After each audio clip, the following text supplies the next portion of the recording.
दोस्तों, कट्टरपंथी इस्लामवादियों की पसंदीदा बातों में से एक यह है कि दुनिया भर में मुसलमानों पर पश्चिमी क्रूसेडर्स और जायोनीवादियों द्वारा अत्याचार किया जा रहा है और उन्हें पीछे रखा जा रहा है। 1 अरब से अधिक मुसलमानों के गरीबी और अभाव में रहने का कारण उन बुरी ताकतों की गलती के अलावा और कुछ नहीं हो सकता जो इस्लाम को कमजोर करना चाहते हैं। यह मैंने बार बार तर्क दिया है, बकवास और इच्छाधारी सोच है। यद्यपि वैश्विक आर्थिक प्रणाली में व्यवस्थित असंतुलन है जो कई मुस्लिम देशों के लिए बहुत प्रतिकूल है, वहीं असंतुलन दृढ़ता से अन्य मुस्लिम देशों का पक्ष लेते हैं। मुस्लिम देशों की सारी संपत्ति और भूराजनीतिक शक्ति के बारे में सोचे जो लाती है, और यदि यही कारण है कि इतने सारे मुसलमान गरीब और उत्पीड़ित हैं, तो सबसे बड़े प्राकृतिक संसाधनों वाले उन देशों में वे उतने ही गरीब और उससे भी अधिक उत्पीड़ित क्यों हैं? क्या जायोनीवादी और क्रूसेडर्स मुस्लिम देशों में लाखों पाकिस्तानी और बांग्लादेशी प्रवासी निर्माण श्रमिकों के साथ गुलामों की तरह व्यवहार करते हैं? क्या जायोनीवादी और crusaders Syria, Iraq, Yemen, Libya, Pakistan, Afghanistan, Nigeria और कई अन्य देशों में बड़ी संख्या में मुस्लिम नागरिकों को मार रहे हैं?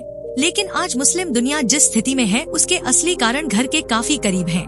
दुष्ट भ्रष्ट नेता, लेकिन साथ ही हमारे अकर्मण्य निष्क्रिय समाज। दोस्तों, अंतिम लेकिन महत्वपूर्ण बात यह है कि क्या ये जायोनीवादी और क्रूसेडर्स हैं जो मुस्लिम देशों की संपत्ति लूटते हैं? शायद मध्य पूर्व में पश्चिमी औपनिवेशिक विस्तार के सुनहरे दिनों में ऐसा ही हुआ था, लेकिन यह आधी सदी से भी पहले की बात है। दुनिया आगे बढ़ गई है और अब उन देशों को उनके ही राजनीतिक और सैन्य नेताओं ने लूट लिया है। पाकिस्तानी उदाहरण विशेष रूप से मेरे दिल के करीब है, क्योंकि हम अधिकांश नेताओं से बहुत परिचित हैं, लेकिन दुनिया में सबसे खराब निरक्षरता और गरीबी दर वाले देश में पिछले कुछ दशकों में सभी दलों के नेता लंदन और अन्य जगहों पर दुनिया की सबसे महंगी अचल संपत्ति खरीदने में कामयाब रहे हैं, और सिर्फ अपने लिए ही नहीं बल्कि अपने बच्चों के लिए भी। अब दुनिया भर के नेता घोटालों में फंस गए हैं। लेकिन चीनी पोलित ब्यूरो के बारे में आप जो कहना चाहते हैं कहें। उन्होंने पहले अपने देश को अमीर बनाया और उसके बाद सार्वजनिक धन की लूट शुरू कर दी। उन्होंने अपने देश के बुनियादी ढांचे का निर्माण किया है। उन्होंने दुनिया में सबसे अच्छी शिक्षा प्रणालियों में से एक का निर्माण किया है। न केवल पर्याप्त प्राकृतिक संसाधनों के सौभाग्य के साथ बल्कि कड़ी मेहनत के माध्यम से करोड़ों लोगों को गरीबी से बाहर निकाला है और इसका निर्माण किया है दुनिया की दूसरी सबसे महत्वपूर्ण अर्थव्यवस्था। और फिर उन्होंने अपने और अपने परिवार के लिए यहाँ वहाँ से कुछ मिलियन डॉलर लिए। अब इसकी तुलना मुस्लिम नेताओं से करें, उन देशों में जो 50 साल पहले चीन की तुलना में बहुत बेहतर स्थिति में थे। नेताओं की 3 पीढ़ियों ने अपने देशों को अरबों डॉलर लूट लिया है।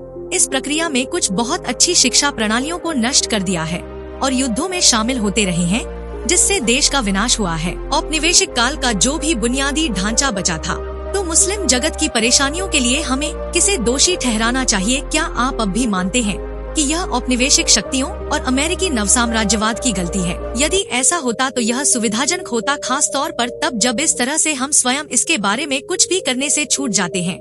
लेकिन मुस्लिम दुनिया आज जिस स्थिति में है उसके असली कारण घर के काफी करीब है।